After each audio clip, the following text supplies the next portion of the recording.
Nathan Cole, a battle-worn veteran struggling to rebuild his life, was walking his loyal German Shepherd Bear through the icy back trails of St. Paul, Minnesota, when something unthinkable happened. Bear suddenly froze, ears stiff, then bolted toward the snow-covered riverbank, barking louder than Nathan had ever heard before. Confused and breathless, Nathan chased after him, and that's when he saw it. A tiny blue blanket, half buried in drifting snow beneath a leaning pine tree. At first, Nathan thought it was just trash, until he heard it.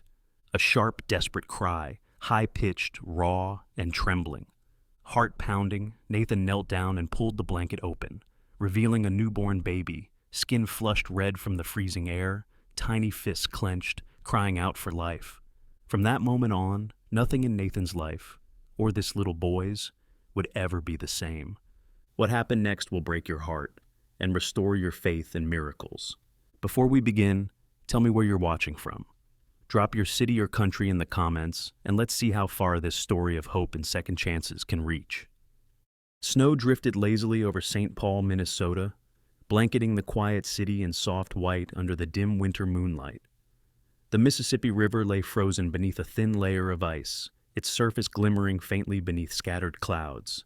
Nathan Cole, a 44-year-old veteran, walked slowly along a narrow trail near the riverbank, boots crunching softly over the fresh powder.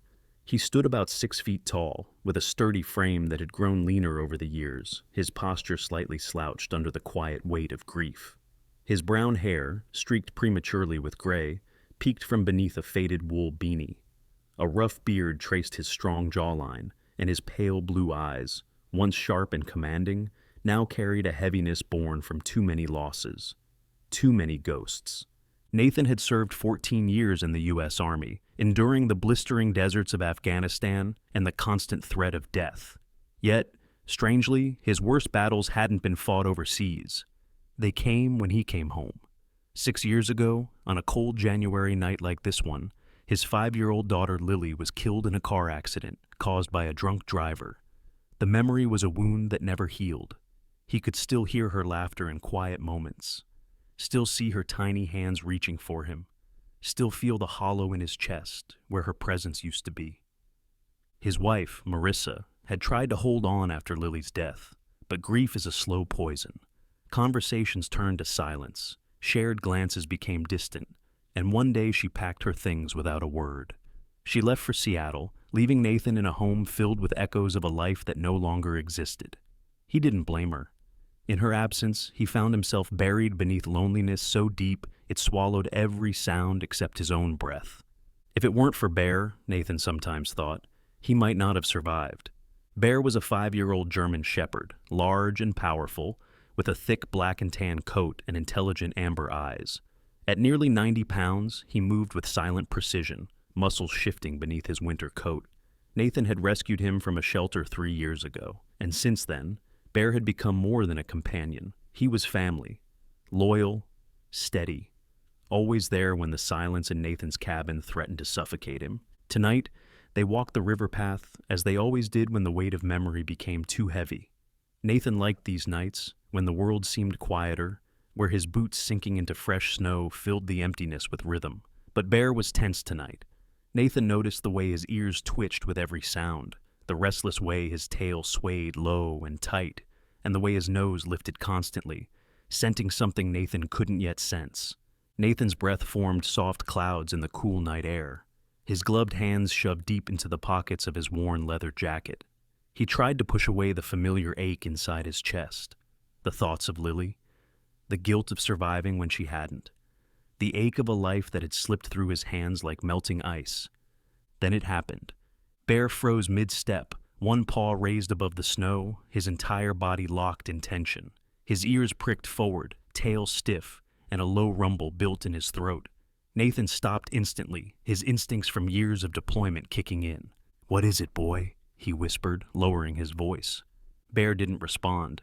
In the next heartbeat, he bolted, claws digging into the soft snow as he tore down the narrow path, his deep bark erupting into the silence of the winter night. Nathan's breath caught, and his pulse surged as he broke into a sprint after him, boots slipping slightly on the frosted path. He knew Bear well. He wasn't the kind of dog to spook without reason. Whatever had set him off was real. Bear's powerful frame cut through the white haze, racing toward the small wooden bridge that stretched across a narrow inlet of the Mississippi. Nathan ran harder, his lungs stinging from the cold air as he chased the sound of frantic barking. And then, just ahead, through the soft whirling snow, Nathan saw Bear standing at the edge of the bridge, hackles raised, his body tense as he barked furiously into the shadows below. Nathan slowed, heart pounding, confusion flooding his chest as he tried to make sense of what Bear had found. Whatever it was, Nathan could feel it in his bones. This night was about to change everything. Nathan's lungs burned as he reached the small wooden bridge where Bear stood stiff, barking furiously into the shadows beneath. His heart pounded hard, his breath forming clouds in the frigid air. Then he saw it. A small blue wool blanket, half buried beneath a mound of snow under the leaning pine tree. Without hesitation, Nathan slid down the icy slope, his boots skidding slightly, and knelt beside the bundle. Carefully pulling it open, his breath caught in his throat.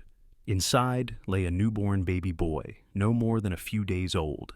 His tiny face flushed deep pink from the cold, tiny fists clenched, his chest rising and falling in shallow, uneven breaths. A sharp cry escaped the infant, piercing the still air like a fragile plea for life. Nathan's stomach knotted tightly as the ghost of his daughter Lily swept over him. The same helplessness, the same need to protect. Without thinking, he stripped off his scarf and wrapped the baby snugly, tucking him gently against his chest beneath his jacket, using his own body heat to warm the fragile child. Bear whimpered softly, his sharp amber eyes locked on the baby, as if sensing the urgency of the moment. Nathan glanced around the frozen banks, scanning for movement, footprints, anything. But the storm had erased every trace. Whoever left the child here was long gone. He rose to his feet, clutching the baby close, and whispered hoarsely, "I've got you, little one. Hold on." Turning sharply, he called Bear to his side, and together they hurried back toward the trail, boots crunching heavily against the fresh snow. Within 20 minutes, Nathan reached his old pickup truck, parked along the quiet road, its windshield rimmed with frost. He carefully settled the baby on the worn passenger seat, ensuring the scarf held tight, then climbed in, cranking the heater to its highest setting. Bear hopped into the back seat, pacing anxiously, his nails clicking against the vinyl as the soft wail of the baby filled the cab. Nathan clenched the steering wheel, his jaw tight, adrenaline still surging through his veins. One thought consumed him: Regions Hospital. By the time Nathan pulled into the emergency parking lot, red and white lights glared against the snow-covered pavement. Inside, the hospital was bright and warm, a stark contrast to the frozen world outside. Nathan pushed through the sliding doors, holding the baby close, Bear following behind, his thick fur dusted white with melting snow. The nurses at the reception desk immediately reacted, rushing forward. "Please, help him," Nathan said, his voice unsteady. A nurse quickly took the baby from his arms, whisking him toward the neonatal unit. Bear sat obediently at Nathan's feet, ears twitching, his head tilted as if tracking every sound. As Nathan exhaled, trying to steady himself, a deep voice interrupted the fragile calm. "Mr. Cole, is it?" Nathan turned and found himself face to face with Sheriff Thomas Reed, a tall, broad-shouldered man in his early 50s. He stood at about 6'1", his salt and pepper hair cropped close to his head, a neatly trimmed beard framing a square jaw. His hazel eyes were sharp beneath heavy brows, scanning Nathan with the intensity of someone trained to doubt everything. Thomas's thick parka bore the worn badge of the Ramsey County Sheriff's Office over his chest, and his leather gloves creaked as he folded his arms. "Yes," Nathan replied cautiously, his breath visible in the warm air. "I'm going to need you to explain," Thomas said, his voice deep and steady. "You're telling me you just happened to find a newborn baby out there in this weather?" Nathan stiffened, instinctively defensive. "That's exactly what happened. I was walking Bear along the river trail. He started barking, and I found him under the bridge." Thomas studied him carefully, expression unreadable. "Mm-hmm. And you didn't see anyone else nearby? No vehicles, no footprints?" "Nothing. The snow covered everything." Thomas's gaze dropped briefly to Bear, then back to Nathan. "You live alone, right? No family here?" Nathan clenched his jaw but nodded. "That's right." The sheriff's tone hardened slightly.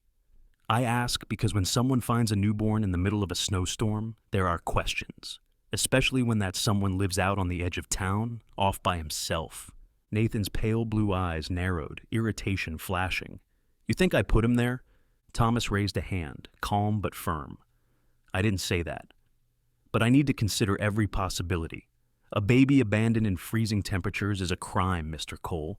We need to know where he came from. Before Nathan could reply, a voice called from behind them. Sheriff Reed? Mr. Cole? We need to talk about the baby. Nathan turned to see Dr. Laura Whitman approaching, holding a tablet against her chest. Laura was in her mid-30s, slender but tall, with shoulder-length auburn hair tucked neatly behind her ears. Her porcelain skin contrasted sharply against the navy scrubs beneath her white coat, and her sharp green eyes carried a cool, clinical focus, softened only by a quiet compassion. Laura stopped in front of them, glancing briefly at Nathan before addressing the sheriff. The baby's stable, early hypothermia, but we managed to get his body temperature back up. He's hydrated, responsive, and otherwise healthy. Relief washed through Nathan, and he exhaled sharply, his shoulders sagging. Thank God, he muttered under his breath. Laura shifted the tablet in her hands. Here's the strange part. The child's been well cared for. He's clean, no signs of neglect or malnutrition. His nails are trimmed, his skin moisturized, and from the formula residue we found, he's been properly fed up until today. Whoever left him out there didn't abandon him because they didn't care. She paused, glancing between Nathan and the sheriff. This wasn't neglect. This was desperation. Thomas frowned, scratching his beard thoughtfully. So, someone loved that kid enough to care for him, and still left him to die in the snow? Laura's lips pressed into a thin line. Exactly. That's what makes this so concerning. As they spoke, Bear sat planted near Nathan's boots, his head low, ears twitching, his amber eyes locked on the neonatal room where the baby rested. Nathan crouched beside him, running a hand down his thick fur. He felt Bear's steady breathing beneath his palm, grounding him, even as his chest tightened with unease. He could hear whispers behind him, two older women near the reception counter, murmuring just loud enough for him to catch fragments. That's Nathan Cole, isn't it? Lives alone in that cabin. Poor man. But you never know. Strange he found a baby, don't you think? Nathan's jaw tensed, his throat dry. He hated this town sometimes. He hated the way people remembered his tragedies more than his humanity. To them, he wasn't a man who'd served his country. He was the loner who'd lost his daughter, whose wife had walked out, who lived out by the river because he couldn't face the empty streets where Lily once played. Thomas finally closed his notepad, though his sharp gaze lingered. We'll need you to stay in town for a few days, Mr. Cole. My deputies may need to follow up with questions. Until we figure out who left that baby out there, you're part of this investigation. Nathan swallowed hard, nodding reluctantly. I understand. Laura offered a faint, reassuring smile. For now, he's safe. That's what matters most. But as Nathan turned to glance through the glass panel into the neonatal room, his chest tightened again. Inside, the tiny baby slept beneath soft white blankets, cheeks rosy now, breath steady. Bear shifted beside him, letting out a quiet whine, as if sensing his unease. Nathan didn't know why, but deep inside, he felt a strange connection to the child, one he couldn't explain. He didn't know yet what role this boy would play in his life. But as he looked into the glass and saw the small, fragile form sleeping peacefully, he knew one thing with certainty. This wasn't over. The wind whispered softly across the Mississippi as Nathan Cole parked his old pickup along the snowy shoulder of the trail. The memory of the newborn's faint cries still haunted him, playing on a loop inside his mind. Despite Sheriff Thomas Reed's warnings to stay put, Nathan couldn't sit in his cabin knowing there were unanswered questions. He needed to understand who had left that child beneath the bridge, and why. Bear sat in the passenger seat beside him, his black and tan coat bristling slightly, amber eyes glowing with alertness. The German shepherd seemed to sense Nathan's turmoil, his ears twitching at every gust of wind. The riverbank where Nathan had found the baby was quiet now, blanketed by soft powder under the fading light. The temperature was milder than the night before, just cold enough to sting but not enough to numb, -8 degrees Celsius. Nathan crouched low, his boots sinking into the loose snow as Bear padded beside him, nose close to the ground. "Find it, buddy," he murmured softly, watching Bear's body stiffen as the dog caught a scent. Bear led him off the main trail and into a small clearing near the water's edge, where the snow seemed slightly disturbed. Nathan scanned the ground carefully until his eyes caught a faint line of indentations beneath the thin layer of ice-crusted snow. Kneeling, he brushed the surface with his gloved hand. Footprints. Faint, but real. They were small, deliberate steps, heading deeper into the trees. For over an hour, Nathan and Bear tracked the faint trail, weaving through skeletal pines until Bear stopped abruptly, his ears forward, nose pressed low against the snow. Ahead of them was a small hollow, partially hidden by a cluster of fallen branches. Nathan pushed them aside and froze. A makeshift camp. Inside the hollow sat a small, collapsed lean-to made of broken twigs and tarp fragments. A threadbare wool blanket, stiff with frost, was half buried beneath the snow. Nearby lay 2 empty baby formula bottles, tipped over on their sides, the faded labels peeling from dampness. Scattered around the shelter were a handful of tiny baby socks, a torn page from a formula instruction guide, and a pair of cracked glass jars that once held water. Nathan's gaze moved to something darker against the white, a smear of dried blood on the snow just beyond the blanket. He crouched low, his chest tightening.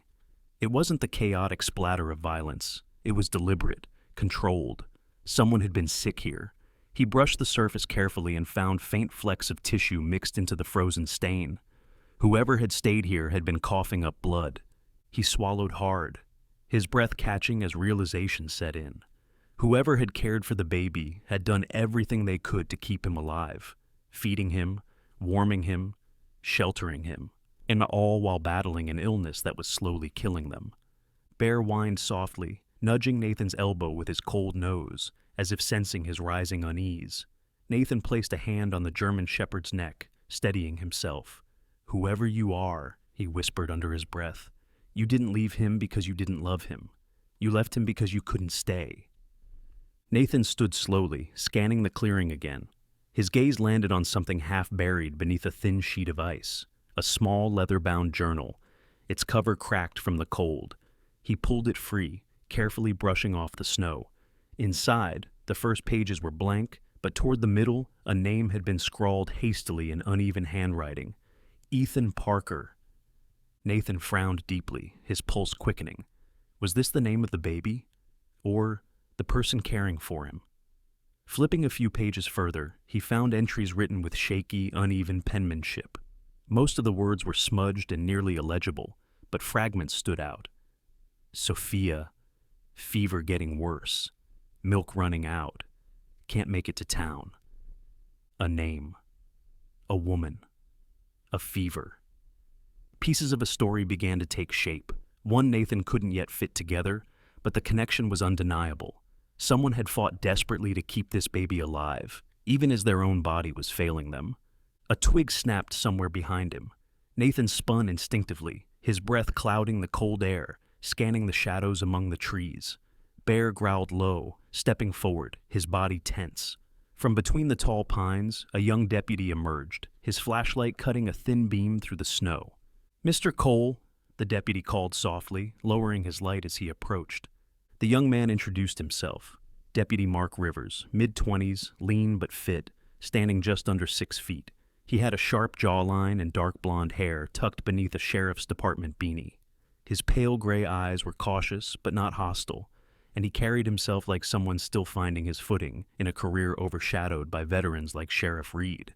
"Sheriff sent me to find you," Mark said, breathing heavily from the cold. "He figured you'd come back here. He wasn't wrong."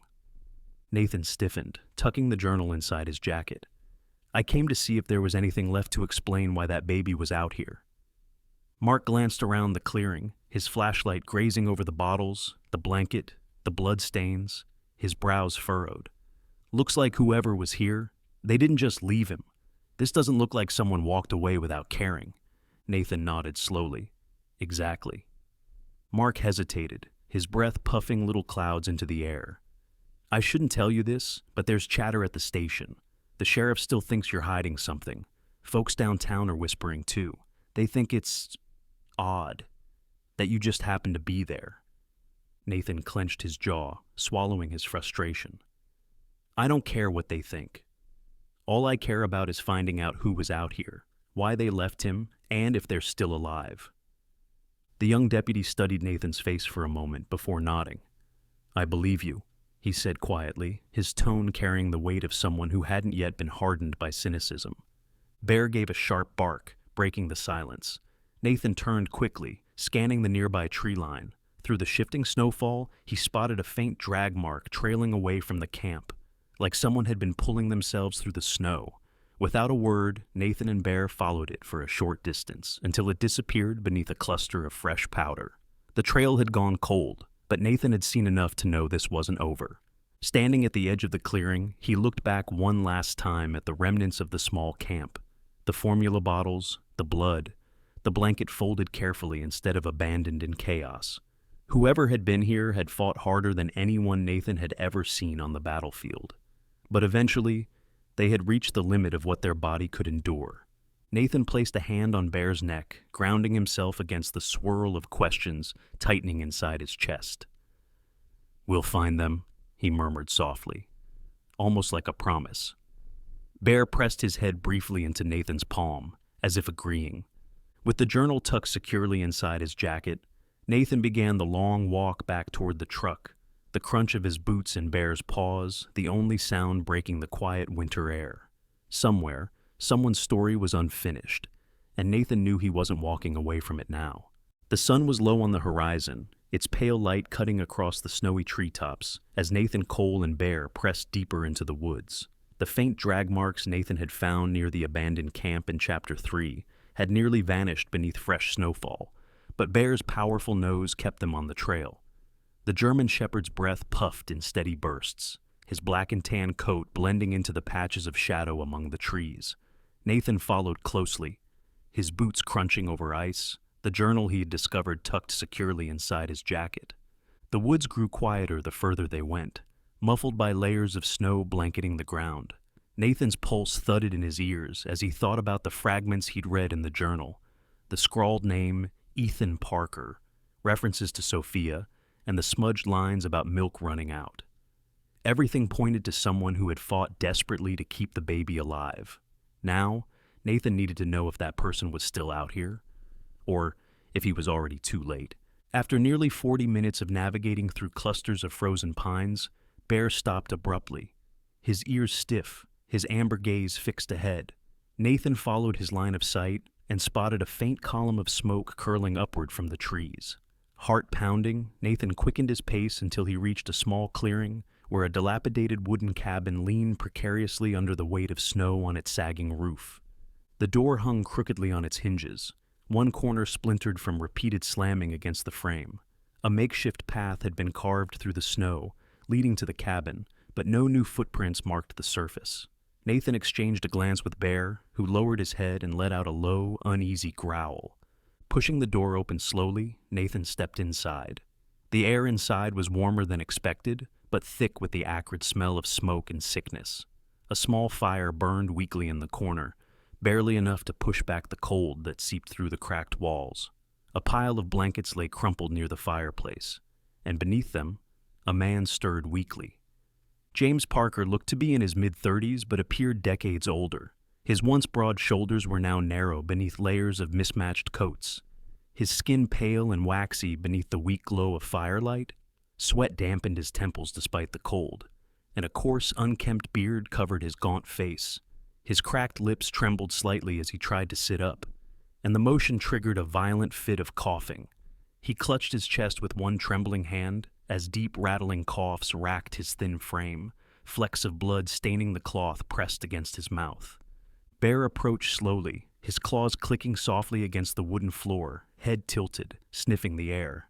Nathan knelt beside the man, carefully placing a hand on his shoulder. "James Parker?" Nathan asked, his voice low but steady.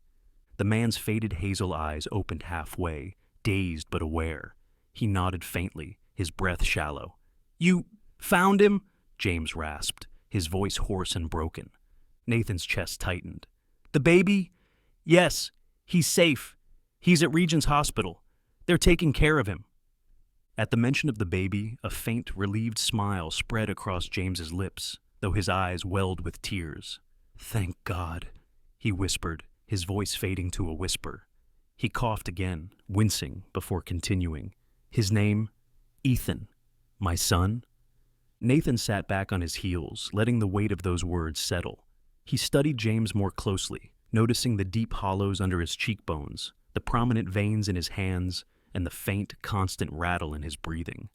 "You've been sick a long time?" Nathan said quietly. James gave a short, bitter laugh before it dissolved into another coughing fit. "Lung cancer," he admitted, voice ragged. "Stage 4, been dying for months." He closed his eyes briefly, gathering what strength he had left. "Grace, my wife, she didn't make it. She died giving birth. After that, it was just me and Ethan." He reached into the pile of blankets and pulled out a small leather pouch with shaking hands. Inside were a few folded papers, worn and creased from handling.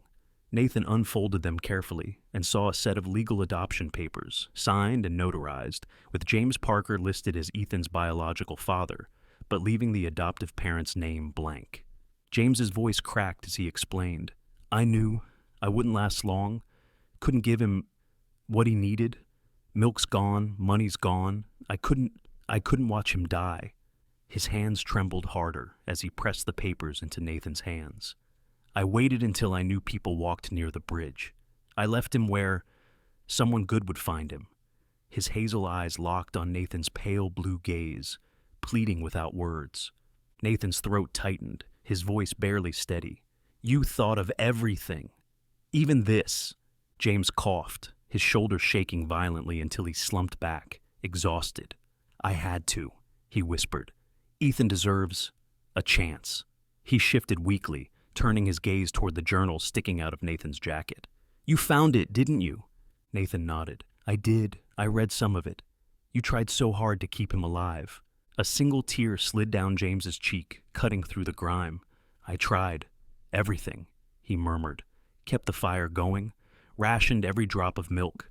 I even prayed, though I stopped believing years ago. But I guess God sent you." Bear settled near the blankets, resting his head on his paws, watching silently with soft amber eyes. Nathan stroked the dog's fur absent-mindedly, grounding himself as James's words sank in. James struggled to prop himself up slightly. His breathing labored. "Promise me something, Nathan." Nathan leaned forward, gripping the papers tightly. "Anything. If they'll let you, if you can, be his father. Don't let him grow up thinking he was unwanted. Tell him his mother loved him, and I loved him enough to let him go." Nathan hesitated, the weight of the request pressing on him. He thought of Lily, her bright smile, the way she used to wrap her tiny arms around his neck, and the emptiness she left behind. He looked at James, at the hollow desperation in his sunken face, and nodded firmly. "I promise," he said softly. James exhaled shakily, the faintest smile curling his lips as his eyelids fluttered shut. His chest rose and fell with uneven breaths, each one sounding more fragile than the last. Nathan adjusted the blankets carefully around him, knowing he needed medical attention, but also knowing time might already be slipping away. The fire popped softly in the corner, and the cabin settled into silence, broken only by James's shallow breathing and the faint wind whistling through cracks in the walls.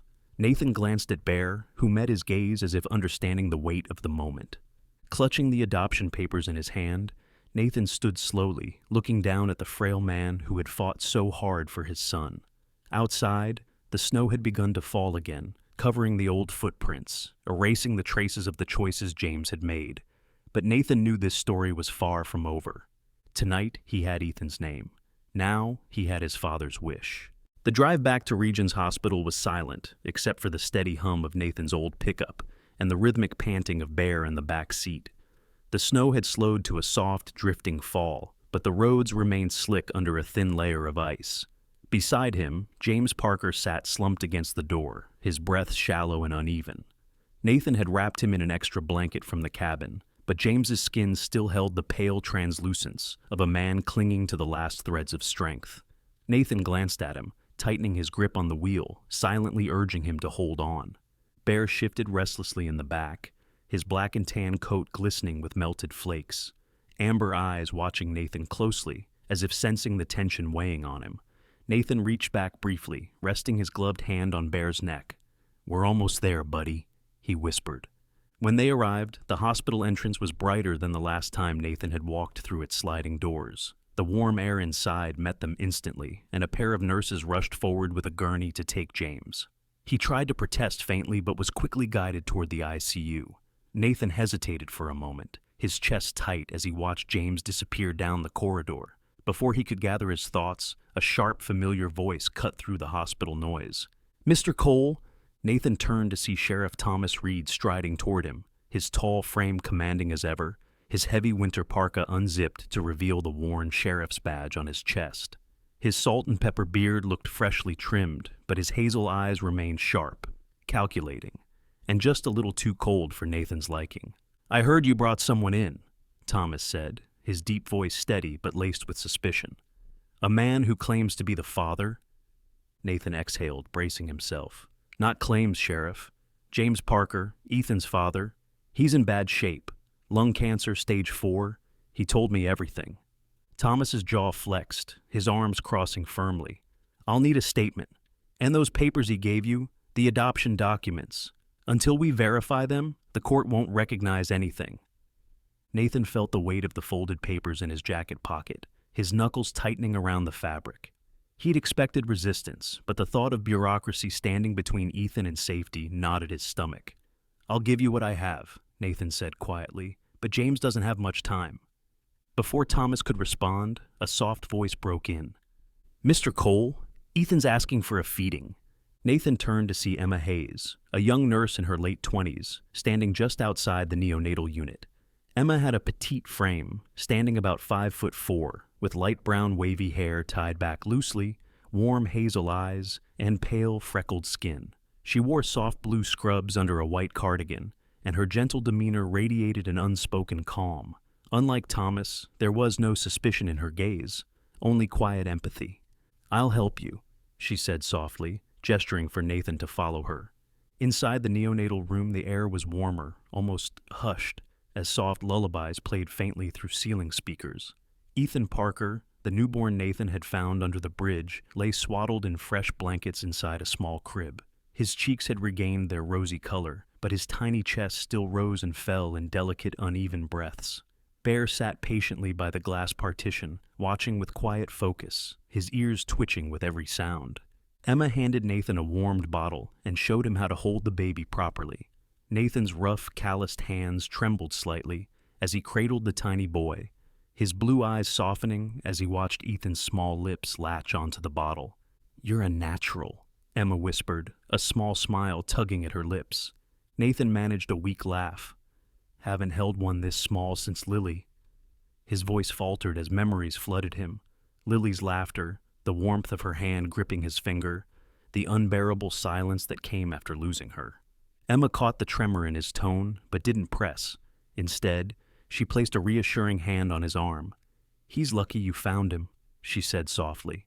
Nathan didn't answer right away, his gaze fixed on Ethan's tiny face. A part of him wanted to believe Emma's words, but another part twisted with uncertainty. He was a 44-year-old man, living paycheck to paycheck from odd jobs, barely scraping enough to keep his cabin standing. He had lost his wife, lost his daughter, and buried pieces of himself long before tonight. Could he really give Ethan the life James wanted for him? Sheriff Reed's voice interrupted his thoughts as the man stepped into the room, his boots clicking softly against the tile. "Mr. Cole, we're not done talking," he said firmly, glancing at the baby before turning back to Nathan. "Even if those papers are real, you'll need court approval, background checks, financial reviews, the whole process." Nathan bristled but kept his tone even. "I'm not thinking about courts right now. I'm thinking about what happens to Ethan if James doesn't make it through the night." Thomas hesitated briefly, his sharp gaze softening for just a moment before he nodded curtly. "Fine. But don't make promises you can't keep, Cole. That boy's future depends on more than good intentions." When Thomas left, the room settled into quiet again, broken only by Ethan's soft sucking sounds. Nathan sat in the rocking chair beside the crib, Bear curling up loyally at his feet, his thick tail flicking gently against the tile. He stared at the tiny child nestled against his chest, and a storm of conflicting emotions churned inside him. Grief, fear, longing, and something dangerously close to hope. Emma pulled up a chair beside him, watching him thoughtfully. "You don't have to decide today," she said gently, sensing his turmoil. "But I can tell you this much, Mr. Cole. Babies need more than safety. They need love. And from where I'm sitting, Ethan already has that with you." Nathan looked down at Ethan's tiny hand resting against his shirt, curling instinctively as though grasping for something familiar. He swallowed hard, unable to find the words.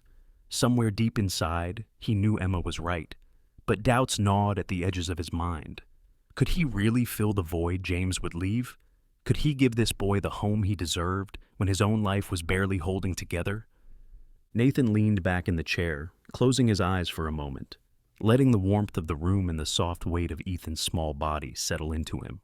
Bear's steady breathing rumbled gently at his feet, grounding him in the silence. He didn't have the answers yet, but he knew one thing. Whatever decision he made would shape not just Ethan's future, but his own. Snow drifted lazily outside the wide hospital windows, the lights of St. Paul casting faint halos against the glass as the storm began to settle. Inside Regions Hospital, the corridors were hushed, the air thick with the weight of things unsaid. Nathan Cole sat outside the ICU, his elbows resting on his knees, fingers interlocked, his pale blue eyes staring blankly at the tiled floor. Bear, his loyal German shepherd, lay curled at his feet, the black and tan fur on his shoulders rising and falling with slow, steady breaths. Bear's amber eyes followed every passerby, alert yet calm, sensing the heaviness around them. Nathan hadn't realized how tightly he was gripping the adoption papers until his knuckles ached. He'd promised James he would take care of Ethan, but the reality of it pressed down on him like the weight of the falling snow. At 44, he didn't have a savings account big enough to lean on, didn't have a family home, or even much of a plan. He had nothing but Bear, his old truck, and a heart full of ghosts. The sound of soft footsteps broke the silence. Nathan looked up to see Emma Hayes, the young nurse who had been helping care for Ethan, standing by the doorframe. Her light brown hair was tied into a loose braid, and strands framed her pale, freckled face. Her hazel eyes carried exhaustion, but also a quiet kindness that Nathan was starting to depend on. "Mr. Cole," she said gently, "James is asking for you." Nathan rose without a word, Bear following at his side until Emma crouched and rubbed the dog's ears softly, gesturing for him to stay. Bear sat obediently by the wall, tail brushing the floor, his gaze never leaving Nathan as he entered the room. The dimly lit ICU felt warmer than the corridors outside, but the air carried the sterile scent of antiseptic mixed with faint traces of smoke from James's fire-damaged clothes. James Parker lay in the bed, his body thinner now, his lips pale and dry, and his shallow breaths rattled with every exhale. Tubes ran from his arms to IV bags that dripped rhythmically beside him. His hazel eyes opened slowly as Nathan approached, and despite the hollow exhaustion etched into his features, there was relief there too. "You came!" James rasped, his voice hoarse, almost broken. "I told you I would," Nathan replied softly, pulling a chair closer to the bed. James coughed, his body shaking under the weight of the effort, but a faint smile curved his lips when Nathan placed a steadying hand on his shoulder. "How's Ethan?" James whispered, his voice trembling with both weakness and longing. Nathan's throat tightened as he glanced toward the glass panel across the room. Through it, he could see Ethan Parker, the tiny newborn he had rescued, sleeping peacefully in a neonatal crib. "He's safe," Nathan said finally, his voice low. "Emma's been helping to take care of him. He's warm, fed, and resting." James closed his eyes for a moment, and a faint sigh slipped from him. "Good.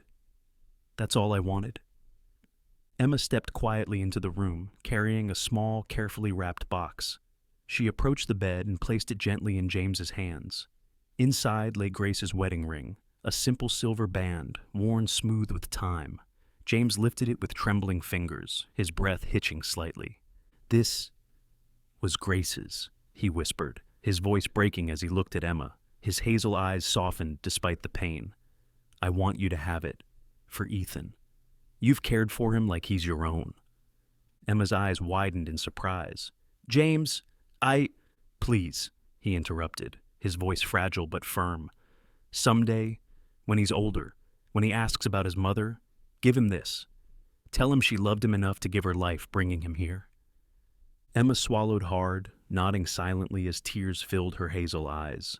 She closed the small box and pressed it against her chest, promising without words to carry out his wish. James turned his attention back to Nathan, his thin fingers trembling as they reached for Nathan's hand. Nathan hesitated briefly before clasping it firmly, grounding him. James's grip was weak, but there was an urgency in his gaze, a plea deeper than words.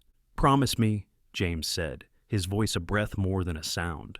"Promise me Ethan will never grow up thinking we left him, that he'll know we loved him. Tell him Grace loved him. Tell him I—" He faltered, coughing hard, but Nathan leaned in, gripping his hand tighter, his own blue eyes shining with unspoken emotion. "I promise," Nathan said softly, his voice steady despite the tightness in his throat. "He'll know the truth, I swear it." A faint smile curved James's lips, a fragile sense of peace settling across his features. His breathing slowed, his chest rising and falling with gentle, shallow rhythms. He closed his eyes, his hand still resting weakly in Nathan's. Outside the room, the storm that had blanketed St. Paul for 2 straight days began to fade. The harsh winds subsided, and faint streams of pale light broke through the clouds, painting the hospital windows in soft gold. Bear shifted quietly outside the doorway, his ears twitching as though sensing the change. Inside, Nathan sat silently at James's bedside, his grip unmoving until the rise and fall of James's chest stilled entirely. Emma stood nearby, her hands clasped against the wedding ring box, her lips trembling as she blinked away tears. For a moment, there was only quiet, the kind of quiet that felt sacred, heavy with the weight of goodbyes. Nathan finally released James's hand, his eyes lowering toward the lifeless figure, honoring the man who had fought so hard for his son. From somewhere down the hall, a soft cry rose from Ethan's crib, delicate yet steady, as though reaching across the silence to remind them all that life continued. Nathan turned, his chest tight but resolute. There was no turning back now. James Parker's fight was over, but for Nathan and Ethan, a new chapter had only just begun. The winter sun hung low above St. Paul, its pale light brushing against the frozen rooftops and painting soft glows across the Mississippi River. The storm had passed, leaving a white silence over the city, interrupted only by the crunch of boots on fresh snow. A week had gone by since James Parker's funeral, and for Nathan Cole, life had shifted in ways he never thought possible. Nathan stood on the small porch of a modest one-story cabin, nestled at the edge of the woods, hands stuffed deep into the pockets of his worn flannel jacket. The cabin was old but sturdy, its dark cedar siding contrasting against the snowdrifts piled along the foundation. For the first time in years, Nathan wasn't returning to an empty home. Inside, Ethan Parker Cole, the tiny boy he had once found abandoned beneath the bridge, lay sleeping in a soft crib near the fireplace. The adoption had been finalized 2 days ago after a drawn-out meeting at the courthouse. Sheriff Thomas Reed, though reluctant at first, had handed over the verified papers once James's signed documents were confirmed. "Just make sure you give him a better life," the sheriff had said, his hazel eyes softening for perhaps the first time since Nathan had met him. Inside, the living room smelled faintly of pine and smoke. Emma Hayes moved quietly between the kitchen and the rocking chair by the window, cradling a small bottle of formula in her hand. Her wavy brown hair was tied back in a loose braid, and soft strands fell against her freckled cheeks as she leaned down to check on Ethan. Emma had moved into the cabin with Nathan and Bear, helping take care of Ethan while settling into this unexpected new chapter of her own life. Bear sprawled lazily across the rug, his thick black and tan fur still damp from a morning walk through the woods. His amber eyes followed Emma's every movement, his ears twitching whenever Ethan stirred in his sleep. Nathan stepped inside and shut the door against the cold, brushing snow from his boots. He watched Emma carefully lower herself into the rocking chair, holding Ethan gently as the baby let out a soft whimper. Nathan's pale blue eyes softened as he approached, resting one hand lightly on the chair's back. "He likes you more than he likes me," Nathan murmured with a faint smile. Emma laughed quietly, her voice soft and warm. "That's because I'm the one with the food," she teased, raising the bottle slightly. But then her tone shifted, becoming thoughtful. "He already feels safe here, Nathan. That's because of you." Nathan looked down at Ethan's small face, his lashes resting softly against his rosy cheeks. "I hope so," he whispered. James trusted me with his whole world. I hope I don't mess this up." Emma reached up and touched his arm gently. "You won't. You've already given him something no one else could, a second chance." For the first time in years, Nathan allowed himself to breathe deeply without the weight of loneliness pressing against his ribs. He thought of Lily. His daughter lost too soon, and for the first time, the memory didn't tear him apart. Instead, it felt like a quiet reminder, a promise fulfilled in a way he hadn't expected. 20 years later, snow blanketed St. Paul in deep, pristine layers as the Mississippi River glimmered faintly under the pale winter sun. On a quiet hill overlooking the river, a family stood together beneath the skeletal branches of leafless birch trees. Ethan Parker Cole, now 20 years old, stood tall and strong, his broad shoulders wrapped in a charcoal gray winter coat. His dark blonde hair framed a face marked by both youth and quiet determination, his pale blue eyes mirroring Nathan's. In his arms, he cradled a newborn, his first son, swaddled tightly in a soft white blanket. Beside Ethan, Nathan stood older now, his once dark hair fully peppered with gray, the sharp edges of his face softened by the passing years, but not diminished by them. Time had etched fine lines around his pale blue eyes, but they still carried the steady strength Ethan had always known. Bear was gone, but a new German Shepherd pup, Scout, just under a year old with a glossy black and tan coat, stood proudly at Nathan's side, ears perked and alert, as if carrying forward Bear's quiet legacy. Emma, now in her late 40s, stood nearby, her hazel eyes still warm, her hair tied loosely beneath a knitted scarf.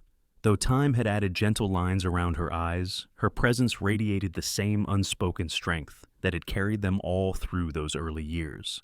Ethan glanced down at the tiny boy in his arms and smiled faintly before whispering, "His name is James Cole, after the man who gave me life."